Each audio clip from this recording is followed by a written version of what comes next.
Hey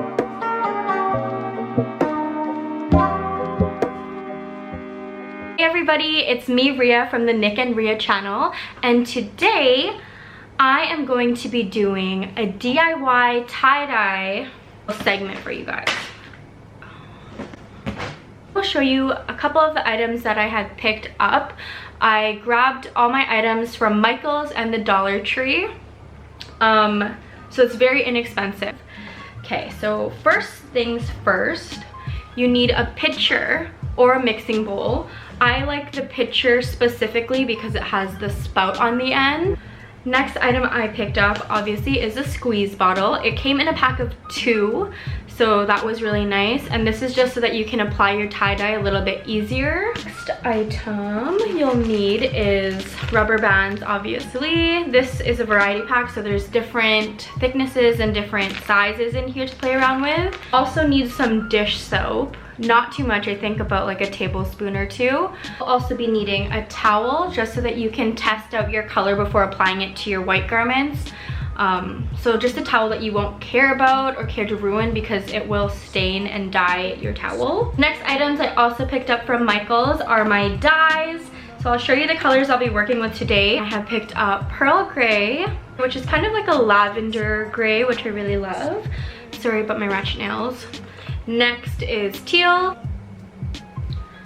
And last but not least, your simple black. I also picked up these white Gildan shirts from Michael's as well. They're only $5. Got a men's extra large because they only do men's sizing, but they are 100% cotton, so they will shrink in the wash. So keep that in mind if you're ordering like Gildan or Hanes or things like that, and you will have to wash these shirts after you tie-dye them. So just keep that in mind when you're ordering or purchasing items online, especially right now. Yeah, so I have all my items ready to go. I am just going to lay out a couple garbage bags on the floor and warm up some water.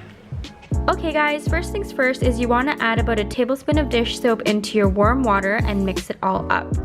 For this shirt, we're going to be using our pearl gray and black dye. One thing I like to do is dampen up my apparel before I actually get to tie-dyeing. That'll just ensure that the colors will mesh and blend well with the other dyes. Right now, I'm just applying some of the pearl gray into the water mixture, and you want to test that out on your spare towel. As you can see, it's pretty light, so I'm adding a little bit more of the pearl gray. And there we go, it's a lot deeper. You do want it a little bit deeper because the color will fade with your first wash. Once you are happy with the color, pour it into your squeeze bottle.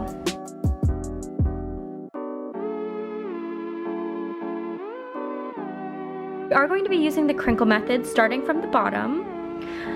Essentially, the tighter the crinkles, the more white you will see, and the looser the crinkles, the more of the dye you will see. So once you are happy with your crinkle sizes, just secure it with some rubber bands and just play with it until you are happy. As you can see, I am applying the pearl gray dye all over, and as you can see, I definitely forgot my gloves in the corner back there, but learn from me, put on the gloves. Now I'm just going to be adding a little bit of black dye into my pearl gray mixture just because I had extra. I'm going to mix it up and test the color till I'm happy. And once you are satisfied with the color, put it into your second squeeze bottle. So as you can see, I am applying the black dye quite randomly. Essentially, I don't want too much of the black, I just want a few accents in there. Once you are done with the black dye, open up your shirt to correct any areas that you need touching up. As you can see, I have a few spots that need a little bit of touching up, so I'm just twirling and crinkling those areas and then applying whatever color dye I feel is needed in that area. Again, this is 100% customizable, so just feel free to freestyle it. Once you are done touching it up, with the garbage bag beneath it, wrap your shirt and let it set for 2 to 24 hours. So it is the next day. My camera actually died yesterday while I was filming and tie-dyeing. So I'm just gonna come on here and show you the results and also what to do after you are done applying your dye. So once you are done applying your dye, you wanna let it sit for about 2 to 24 hours. I let mine sit overnight for about 12 hours and then I washed it in the morning just on a quick 15-minute speed wash and then air dried for about 30 to 40 minutes till it was dry. For me, I washed them with light colors, so I actually went ahead and tie-dyed a bunch of NYX old white t-shirts. Well, this is actually the shirts that I did with black and the gray. They turned out more blue, which I don't mind at all. They're not so harsh on the eye. So this is the first batch. As you can see, they did mesh and blend a little bit better once you put them in the wash. So yeah, I also did 3 of these. One of them is in the room still, but they are the lighter wash, kind of sky blue teal shirts. I like this one because it's a little bit more neutral. It'd be cute tucked into a pair of jeans, or you can just wear it as a dress with some biker shorts or whatnot, but they turned out pretty well. This one's a lot more blue, but yeah. My Gildan shirts did shrink a lot, so just be sure that you do size up when you're buying the Gildan shirts or any 100% cotton shirts because they do shrink in the wash and you do have to wash them.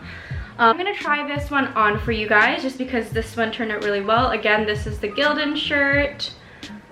Yeah, let me just pop it on.